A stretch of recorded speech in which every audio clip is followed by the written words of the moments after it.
فلولا اذا بلغت الحلقوم. اللہ کہتے ہیں یہ باتیں میں بتا رہا ہوں یہ میں تھوڑی خود کہہ رہا ہوں, یہ باتیں ہیں. یہ کون کہہ رہا ہے بھائی؟ یہ تو اللہ کہہ رہا ہے, یہ تو اللہ کہہ رہا ہے. تو قرآن آگے کیا کہتا ہے؟ فلولا اذا بلغت الحلقوم. اللہ کہتے ہیں ایک ٹائم ایسا بھی آتا ہے, ابھی تو مزے میں ہو, جب تمہاری جان کہاں تک پہنچے گی؟ بولو نا, یہاں. ہر آدمی پہ یہ ٹائم آتا ہے کہ نہیں آتا؟ ہچکیاں لے, یوٹیوب پہ دیکھ لو ویڈیو, بڑے بڑے پاورفل اور اب آخری ہچکیاں لے رہے ہوتے ہیں. کیسا ترس آتا ہے نا اس کے اوپر. ہچکیاں لے رہا ہوتا ہے آدمی, کوئی کلمہ پڑھ رہا ہوتا ہے, کسی کی آنکھیں پتھرا رہی ہوتی ہیں, اور بڑی حسرت سے لوگوں کو دیکھ رہا ہوتا ہے.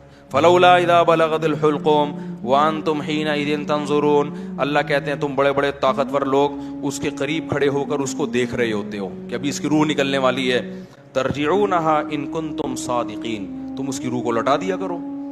تمہارے پاس پیسہ بھی ہے, تمہارے پاس حکومت بھی ہے, تمہارے پاس امیزون میں تم نے بڑا بزنس بھی کیا ہوا ہے. اب کیا کیا, اگر تمہاری سائنسی ترقی بھی ہے تو تھوڑی دیر کے لیے کیا کر لو بھائی, اس کی روح کو کیا کر لو. تم بھی حسرت سے دیکھ رہے ہوتے ہو کہ ہمارا پیارا ہمارے سامنے دنیا سے جا رہا. یہ تو تمہاری 2 ٹکے کی اوقات ہے. اللہ ہمیں ہماری اوقات بتا رہا ہے. میرا خیال ہے بات سمجھ میں آ نہیں رہی آپ لوگوں کی. میرے اندر تو بھائی اتنی ہی پھیپڑے ہیں جتنا میں سمجھ. مجھے غصہ اس لیے آ گیا کہ پہلے بھی زنا ہوتا تھا, کم چھپتے تھے لوگ کہ پکڑے نہ جائیں. اب پوری یونیورسٹیوں میں لڑکے لڑکیوں کی بسیں بھر بھر کے جا رہی ہیں تفریح کے لیے. باپ خود اجازت دے رہا ہے, بھائی تمہاری اپنی لائف ہے بیٹا, تم اگر بھنگن چمارن بننا چاہو تو ہم کون سا شریف لوگ ہیں, ہم بھی بھنگی اور چمار ہیں. بزبان حال وہ یہ کہہ رہا ہوتا ہے. سمجھ میں نہیں آ رہی. عزت دار آدمی کبھی اپنی لڑکی کو کسی غیر مرد کے ساتھ جانے نہیں دے گا. کہے گا میں مر جاؤں گا, میں دنیا کو کیا منہ دکھاؤں گا میں. لیکن اب اس کو پتا ہے دنیا کو میں منہ دکھاؤں گا, دنیا بھی میری تعریف کرے گی. بڑا لبرل قسم کا باپ ہے ماشاءاللہ. اپنی بیٹیوں پہ کوئی کسی قسم کا کنٹرول نہ ہے, نہ رکھنا چاہتا ہے. ڈانس کر رہے ہیں اپنی بیٹیوں کے ساتھ, ناچ رہے ہیں اپنی بیٹیوں کے ساتھ, لائکس مل رہے ہیں ان کو, لوگ شیئر کر رہے ہیں ماشاءاللہ جی. جو باپ محافظ تھا بیٹی کو حیا سکھانے کا, وہی بیٹی کی حیا نکال رہے. براڈ مائنڈڈ باپ ہے. کپڑے اتارو بھائی اس کے لوگوں کے سامنے, بہت زیادہ براڈ مائنڈ. گورا کو تو چڑیاں پہن کے ان کی بیٹیاں ان کے باپ کے سامنے ناچتی ہیں. براڈ مائنڈڈ بننا ہے تو پھر پورا بنو نا. یہ منافقت کیسی ہے؟ اگر غلط ہے تو پھر, اگر گورا غلط ہے تو پھر یہ عمل بھی غلط ہے جو یہاں ہو رہا ہے. شادیوں میں ناچ رہی ہیں بہنیں بھائیوں کے ساتھ. تھوڑا حیا تھی, تمیز تھی لوگوں میں کہ کس کے سامنے ناچنا ہے اور کس سے اپنے ناچ کو چھپانا ہے. لیکن اب کیا ہو رہا ہے, غیرت ختم. وہی بات ہے جب آخرت پر ایمان ختم ہوگا, جب اللہ کے سامنے جواب دینے کا خوف ہی ختم ہو گیا, تو پھر جو چاہے کرتے پھرو. تو قرآن کہہ رہا ہے ایک وقت آتا ہے جب تمہاری جان کہاں پہنچتی ہے؟ حلق میں, اور تم دیکھ رہے ہوتے ہو. وَنَحْنُ أَقْرَبُ إِلَيْهِ مِنْكُمْ. اللہ کہتے ہیں جتنے تم اپنے عزیز کے قریب کھڑے ہوتے ہو نا حسرت سے, ہم تم سے بھی زیادہ اس کے قریب ہوتے ہیں اور اس کی کیفیات کو جانتے ہیں ہم. فلولا ان کنتم غیر مدینین.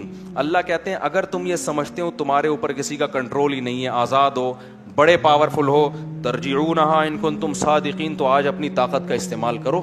یہ تو تمہارا عزیز ہے, تمہارا معشوق ہے, اس کی جدائی تو تم برداشت کر نہیں سکتے, اس کو مرنے سے روک لو. پھر سارے ڈاکٹر عاجز آ جاتے ہیں کہ نہیں آ جاتے؟ سارے ڈاکٹر کیا کہہ دیتے ہیں, بھائی ہمارے بس میں نہیں. میں آغا خان میں تھا, اچانک چیخوں کی آواز آئی نا,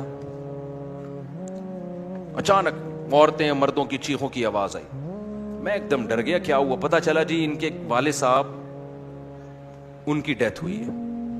آئے تھے تھوڑی دیر پہلے بالکل ٹھیک ٹھاک تھے بستر پہ, اچانک کوئی ہارٹ اٹیک ہوا یا برین ایمری جو کیا ہوا بہرحال. تو وہ ان کو توقع نہیں تھی کہ ہمارا باپ ایسے بھی جا سکتا ہے. تو بچیاں بھی رو رہی ہیں. میں نے کہا یار یہ دیکھو, یہ میں نے ایسے موت کے بہت سارے واقعات دیکھے. گلی میں گزر رہے, چیخو پکار کی آواز آئی, کیا ہوا بھائی؟ پتا چلا جی ڈیتھ ہو گئی. کتنے کتنے سال رشتے آپس میں ٹائم گزارتے ہیں اور جدا ہونے میں چند سیکنڈ بھی بولو نہیں لگے, اور پھر روتے 3-4 دن تک ایسے ہیں جیسے بڑا غم ہوا ہے, اور 3-4 دن کے بعد 20-20 30-30 سال پرانے رشتوں کو ایسا بھولتے ہیں جیسے زندگی میں کبھی رہنا نصیب ہی نہیں. یہ ہے وہ دنیا جس کے پیچھے انسان کس کو ناراض کر رہا ہے؟ خدا کو ناراض کر رہا ہے. تو قرآن کہتا ہے اس کی جان لوٹا کے دکھاؤ.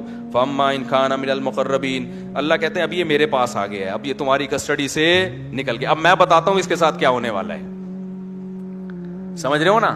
اب اس کا خود اپنے اوپر بھی کنٹرول نہیں. اب تک تو یہ تمہارے ساتھ بہت کچھ کر رہا تھا, فلاں کو اوپر چڑھا دیا, فلاں کو گرا دیا, فلاں کو یہ کر دیا, فلاں کو یہ کر دیا, کسی کو گالی دے دی, کسی کو صدقہ خیرات کر دیا, اب تو یہ کر رہا تھا. اب اس کے ساتھ میں کروں گا جو بھی ہوگا, تمہارا بھی کنٹرول ختم اور خود اس کا بھی اپنے اوپر سے کنٹرول ختم. فاما ان کان من المقربین, اللہ کہتے ہیں یا تو یہ نیک لوگوں میں سے تھا, ساری زندگی اس نے مجھے یاد رکھا, میرے احکام کو فالو کیا, فروح و ریحان, تو اس کے لیے خوشبوئیں ہیں, وجنت نعیم, اور خوشخبریاں ہیں ہمیشگی کے باغات کی. واما ان کان من اصحاب الیمین, دائیں ہاتھ والوں میں سے تھا, فسلام لک من اصحاب الیمین, اللہ کی طرف سے اس کو سلامتیاں ملنا شروع. ایسے بہت سارے واقعات ہیں اہل اللہ کے کہ موت کے وقت انہوں نے فرشتوں کو دیکھا اور موت کے وقت وہ باتیں کرنے لگے کہ اللہ کی طرف سے ہمیں نیک فرشتے ہماری روح قبض کرنے کے لیے آئے. میں نے بھی ایسے واقعات سنائے ہیں آپ کو پہلے بیانات میں, بھی بہت وقت ہو گیا تو میں اس کو اسکپ کر رہا ہوں.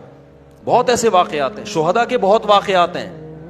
میرے والد صاحب نے بتایا کہ ایک قاری صاحب ہندوستان میں قرآن پڑھایا کرتے تھے, ساری زندگی ان کے نا بچوں کو قرآن پڑھانے میں گزری. موت کے وقت نا ان کی جسم سے روشنی کا گولا نکل کے گیا ہے, سب نے دیکھا جتنے لوگ تھے.